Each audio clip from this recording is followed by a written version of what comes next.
Masih pembahasan tentang dermatitis seboroik. Hari ini aku pengen kasih sharing gitu ya dan juga tips hal-hal apa aja sih yang sebaiknya dihindari kalau kalian mengalami dermatitis seboroik. Makanya nonton videonya sampai habis ya. Halo semuanya, ketemu dengan aku Lia. Aku udah bahas banyak banget tentang dermatitis seboroik dan ternyata banyak banget teman-teman yang mengalami hal yang sama.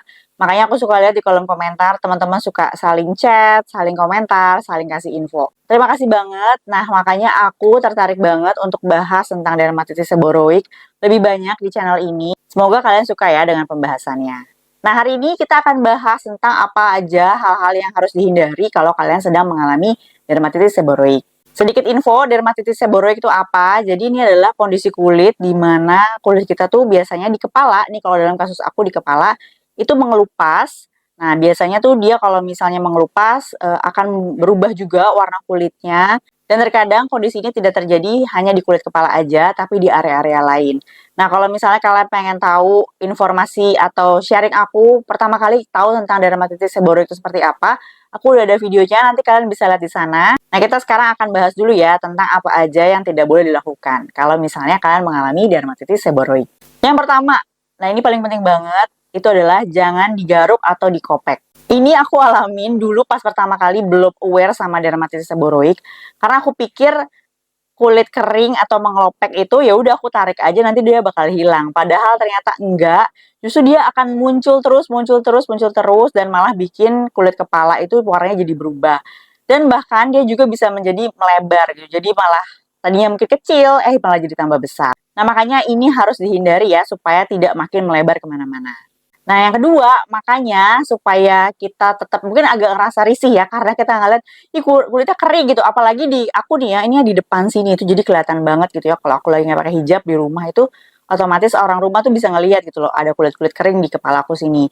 Makanya tips keduanya adalah jangan lupa pakai pelembab. Kalau dalam kasus aku, waktu itu aku pernah pergi ya ke puskesmas untuk dicek sama dokter umum di sana. Ini kondisi kulit aku kenapa ya kepalanya. Jadi memang dijelasin ini adalah dermatitis seboroik katanya gitu. Jadi penanganannya seperti apa aku tanya dan ternyata memang salah satu penanganannya selain aku ada waktu itu dikasih obat juga, penanganannya adalah aku harus pakai pelembab juga. Jadi dalam kondisi si kulit kepalanya itu jangan sampai kering, jadi harus lembab terus. Lalu lanjut ketiga, hal yang tidak boleh dilakukan adalah keramas dengan menggunakan shampoo yang kandungannya keras, sehingga bisa membuat kulit kepala itu jadi kering. Aku udah pernah share, aku pakai shampoo dan juga perawatan rambut apa lainnya gitu ya, yang aman buat kulit kepala, jadi supaya tidak kering.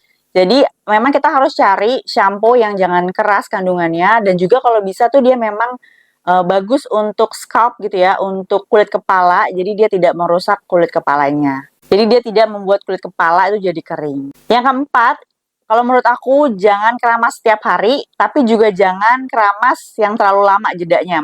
Kayak misalnya seminggu sekali, itu juga lebih baik sih kalau menurut aku jangan. Karena kalau setiap hari aku khawatir si shampoo gitu ya, kan shampoo itu kan sebenarnya kandungannya ada kimianya, otomatis takutnya tuh dia harsh juga sama kepala kalau dipakai setiap hari. Takutnya dia jadi malah bikin kulit tambah kering. Tapi kalau misalnya kelamaan juga, kalau dalam kasus aku itu biasanya kalau udah semingguan tuh dia udah kering banget dan ujung-ujungnya nanti malah bikin kayak ada serpihan-serpihan yang jatuh yang mirip seperti ketombe gitu. Jadi sebenarnya bisa diatur gitu ya, bisa 2 hari sekali atau 3 hari sekali supaya si kondisi kulitnya itu jangan terlalu kering tapi juga jangan sampai kayak ngeganggu banget gitu ya sampai ada kelihatan ketombe kayak gitu. Dan yang kelima sekaligus yang terakhir adalah jangan stres. Jadi aku udah cari juga informasi ternyata kondisi dermatitis seboroik itu salah satunya tuh bisa berpengaruh ya tuh karena kondisi lingkungan dan juga kondisi dari diri kita sendiri gitu ya. Aku udah searching dan juga testimoni dari beberapa teman yang mengalami hal yang sama. Jadi tuh ternyata masalah dermatitis seboroik itu berkaitan juga sama dari diri kita, dari dalam diri kita. Jadi katanya kalau misalnya kita terlalu stres atau juga kondisi di lingkungan memang lagi banyak yang kotor, polusi dan sebagainya, terus juga mungkin kita capek, ya imunnya mungkin berpengaruh. Nah, itu tuh bisa berpengaruh sama si dermatitis seboroik. Dermatitis seboroik aku tuh baru muncul itu waktu aku habis lahiran dan juga waktu itu masih pandemi. Jadi aku berpikir mungkin memang itu juga salah satu penyebab yang bikin dermatitis seboroik aku tuh muncul gitu ya. Jadi mungkin karena stres, capek dan sebagainya. Jadi kalau bisa, kita nggak usah stres-stres supaya dermatitis seboroid kita nggak kambuh ya. Nah itu dia 5 hal yang tidak boleh dilakukan kalau misalnya kita sedang mengalami dermatitis seboroid. Kalau misalnya teman-teman sendiri punya tips apa, boleh taruh di kolom komentar. Karena banyak juga loh teman-teman yang ngalamin hal yang sama dan juga supaya kita bisa sharing-sharing, cerita-cerita, tukar info, dan semoga kita nggak stres lagi menghadapi kondisi kulit kita yang seperti ini.